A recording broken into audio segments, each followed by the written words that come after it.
Hello and welcome back to another Gates of Antares unboxing video. This time I'm taking a look at the Ghar command crawler, and you can see it on the front here all painted and assembled with a few of the other Ghar vehicles at the back. Now flipping the box over, we can see some more examples of the miniature as well as a brief assembly guide, when we'll go into more of that in a moment. So let's open this box up and take a look at the contents inside.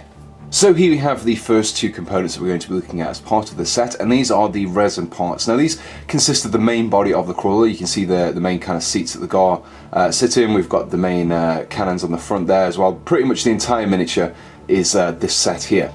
This second little bit that we've got just sits at the back here and is the seat for the actual main Ghar commander, just pops in the back there. The resin's quite nice, it's quite nice and sturdy, very kind of sharp line, especially on the front there. It's nice as one piece as well because it just makes assembling this miniature that much quicker. So now we've looked at the resin parts, let's move on to taking a look at some of the metal parts. And as you can see here, we've got 5 legs altogether. Now these are very much in the same kind of style as the other Ghar vehicles. You've got the main kind of crab claw at the front there and this kind of spindly leg, ever so slightly smaller than the other vehicles however.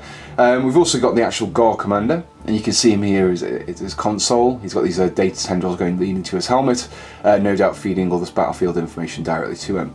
We also have the pilots here. We've got 2 of those, and those just sit at the front of the Ghar commander crawler, obviously piloting the actual walker and also the weapons on there as well. Now as you can see, there isn't really many in the way of metal parts. If you include the 2 resin parts, that actually is quite, because it's such a large miniature, there's not really much in the way of actual components, which is great because you can assemble it really quickly. So let's build this Ghar command crawler up and take a look at the finished piece. And here we have the completed Ghar command crawler. Now the miniature itself was quite easy to assemble. The instructions that were on the back were quite simple. It was just a case of gluing the 2 resin pieces together and then attaching all the metal sections, and it was pretty self-explanatory as to which areas went where.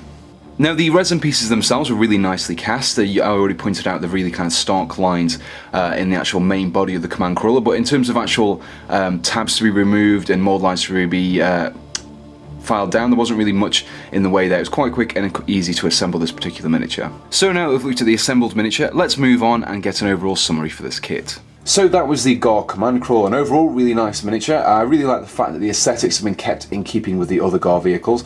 Once you've got this as your centerpiece of the force, it's kind of unique enough to stand out, but not so much that it doesn't blend in with the rest of your force as well.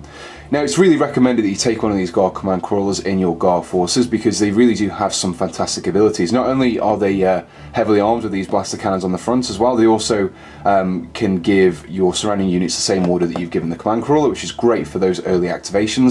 And also you can use multiple activations as well if you kind of upgrade it as well. So what I'll do is I'll pop a link in the description below, which will take you directly to the Wall of Games web store where you can pick one of these guys up for yourself.